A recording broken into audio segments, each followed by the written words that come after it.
अस्सलाम वालेकुम दोस्तों, ਤੁਸੀਂ ਵੇਖਦੇ ਪਏ ਆਪਣਾ ਦੇਸ਼ ਪੰਜਾਬ ਟੀਵੀ ਤੇ ਮੈਂ ਤੁਹਾਡਾ ਮੇਜ਼ਬਾਨ ਮੁਹੰਮਦ ਨਦੀਮ ਖਰਲ। ਸਭ ਤੋਂ ਪਹਿਲਾਂ ਤਾਂ ਮੇਰੇ ਚੈਨਲ ਨੂੰ ਕਰੋ ਸਬਸਕ੍ਰਾਈਬ ਤੇ ਬੈਲ ਆਈਕਨ ਦਾ ਬਟਨ ਦਬਾਓ ਕਿ ਮੇਰੀ ਹਰ ਆਉਣ ਵਾਲੀ ਨਵੀਂ ਵੀਡੀਓ ਤੁਹਾਡੇ ਤੱਕ ਪਹੁੰਚ ਸਕੇ। ਦੋਸਤੋ ਤੇ ਬਿਲਿਓ ਅੱਜ ਵੀ ਤੁਹਾਡੇ ਵਾਸਤੇ ਤੁਹਾਡਾ ਵੀ ਨਦੀਮ ਖਰਲ ਇੱਕ ਨਵੀਂ ਵੀਡੀਓ ਲੈ ਕੇ ਆਇਆ ਜਨਾਬ। ਉਹ ਵੀਡੀਓ ਹੈ ਜਨਾਬ ਤਿੰਨਾਂ ਗਾਵਾਂ ਦੀ, ਜਨਾਬ ਬਲਕਿ ਚਾਰਾਂ ਗਾਵਾਂ ਦੀ। ਜਨਾਬ ਮਾਲਕ ਨੂੰ ਪੁੱਛਾਂਗੇ ਗਾਵਾਂ ਕਿਵੇਂ ਨੇ। ਪਿਓਰ ਚੋਲਸਤਾਨੀ ਤੇ ਇੱਕ ਜਰਸੀ ਕ੍ਰਾਸ ਗਾਂ ਮੇਰੇ ਪਿੱਛੇ ਕੈਮਰੇ ਤੁਹਾਨੂੰ ਮੇਰਾ ਕੈਮਰਾਮੈਨ ਵਿਖਾ ਰਿਹਾ ਬਿਲकुल सामने। सब तो पहले तो उस तो बाद फिर दूसरियां गावां सारा कुछ। सब तो पहले बिस्मिल्लाह करने इस गां तो मुंह कैमरामैन साहब पूरा विखा रहे हैं। कैमरामैन साहब विखाओ पूरा पूरा वजूद विखाओ पूरा ਇਹਦਾ ਸੋਣ ਨੂੰ ਬਿਲकुल ਤਿਆਰ ਹੈਗੀ ਹੈ। ठीक है, थन चड्डा पूरा कैमरामैन विखा रहा है। एक एक चीज बिल्कुल तैयार गां है। मालक ਨੂੰ ਪੁੱਛਾਂਗੇ ਦਾ ਕੀ ਹਿਸਾਬ ਕਿਤਾਬ ਹੈ। ਇਹ ਸਾਰੀਆਂ ਚੀਜ਼ਾਂ ਜਿਹੜੀਆਂ ਨੇ ਇੱਕ ਇੱਕ ਨੁਮਾਇਆ ਮੇਰਾ ਕੈਮਰਾਮੈਨ ਤੁਹਾਨੂੰ ਵਿਖਾ ਰਿਹਾ ਹੈ। उस बाद थन भी विखावांगे अगले पासों। ए जनाब पूरा थन चड्डा एक एक थन पूरा पूरा मुठ मुठ दा थन सोहनी बैड है जनाब। दुसर बड़ी खूबसूरत एक एक चीज नुमाया मेरा कैमरामैन तुहानू दिखा रहा है। पूरा थन चड्डा सून नू बिल्कुल तैयार है। 5 दिन 4 दिन 7 दिन लवेगी। ये जनाब तुहानू दिखांदे पे हैं असी बिल्कुल एक एक चीज। ये जनाब ए बैड बराए फरोख्त है जनाब। ए मेरा कैमरामैन बिल्कुल इहदे करीब आके गां डरदी पई है, लेकिन आपां इहनू डरन नहीं देना। ठीक है जी, बड़ी खूबसूरत मझ है, गां है। ए जनाब तुसीं वेखदे पे हो बिल्कुल डर रही है, लेकिन कोई नहीं डरन दी लोड़ कोई नहीं हैगी। ए जनाब ए बिल्कुल एक एक चीज कैमरामैन विखा रहा है। इहदे ओनर नूं पुछदे आ जनाब किहड़ी नस्ल है ते किस तरह हिसाब किताब है ते उहदा नाम शुरू पुछ के उस बाद काम शुरू करने। आओ जी भाईजान इत्थे। अस्सलाम वालेकुम। की हाल चाल है? अल्लाह दी खैर। तगड़ा उच्चा बोल थोड़ा जा।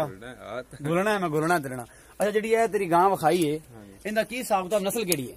ये नस्ल क्रास पैंदी चोलस्तानी च। क्रास चोलस्तानी च पैंदी है। दुध कितना करेगी?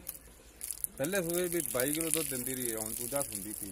अच्छा पहले सुबह 22 किलो दुध करदी रही है, लेकिन हुण दूसरा फुंदी पई है। एडी चंगी नस्ल है? एडी चंगी नस्ल है, मशहूर है अपनी गां। मशहूर है ये अपनी गां। अल्लाह दी मेहरबानी नाल मालक दा कहना है जनाब। ते ए मैनू यही लगदा जिवें हवा जी पाई खड़े दा कोई रौला ते बल पाई खड़ी। ए बल पाई खड़ी, इहदे फाल्ट ते नहीं? नहीं नहीं नहीं फाल्ट थोड़ी थल्ले बात है पचवा दे यारो। जेड़ा बंदा इहनू लेना चाहे डरे डरे ना थल्ले बह के चो के तसल्ली करके अपनी ये गां ले जा सकदा है। इस बंदे दी गारंटी है। इहदे किन्ने पैसे ने ते किन्ने दिन लैंदी है सोण नू?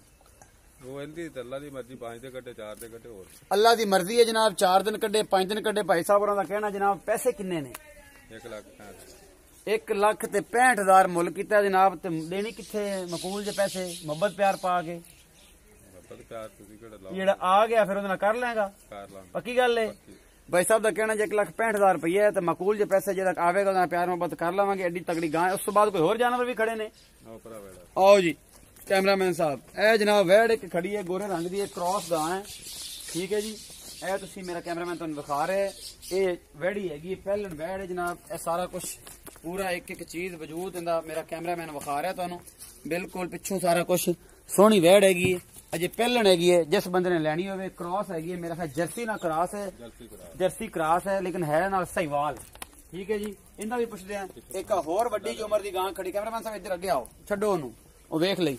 एक आ गां भी खड़ी है, ये भी क्रॉस हैगी है, लेकिन ये तो मारदी भी है। कालियां अखां दी है, शाह काला रंग है, डब सोहनी है। 15 के दिन ये भी लेंदी है सून नू। 8 दिन लै जाए 10 दिन लै जाए बिल्कुल मुठ मुठ दा थान है। तीसरा सूआ इन्हें सोना है जनाब। इस गां ने ये दोवां दा मुल भी इहदे मालक नू पुछ लेना इहदा की हिसाब किताब है जनाब। ए वैड़ किन्ने दी वेचनी है? वैड़ 90,000। 90,000 रुपए दी? 90,000 दी? ये 90,000 किन्ने महीने दी गब्बन है? 7 महीना दी गब्बन हैगी है वैड़। ते ये जनाब 90,000 रुपया मुल कर रहा है जनाब। ये जिस बंदे ने लैनी हो राबता करके लै सकता है। अगे तुहाडे नसीब है तुहानू जिन्ने च बन जाए। उस तो बाद काली जिहड़ी है अब बुजुर्ग दा की रेट है? 1,10,000 रुपया इस काली गां दा रेट है जनाब। ये किन्ने दिन लैंदी सोण नू? थन चिड्डे दी गारंटी।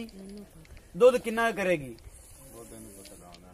दुध गां नू पता है जी किन्ना करदी है। जिस बंदे ने लैनी हो तसल्ली करके 1,10,000 मुल किया जिन्ने दी भी होवे इस भाई नाल राबता कर सकते हो, मेरे नाल कर सकते हो। जो भी मुनासिब होएगा तुहाडा वीर तुहानू लै देगा। उम्मीद करदा कि अज वाली जिहड़ी वीडियो है तुहानू बेहद पसंद आई होवेगी। इस तरह मेरी वीडियो नू लाइक शेयर ते कमेंट करा करो। अपना बहुत सारा ख्याल रखिए। मिलते हैं अगली वीडियो च। अल्लाह निगहबान।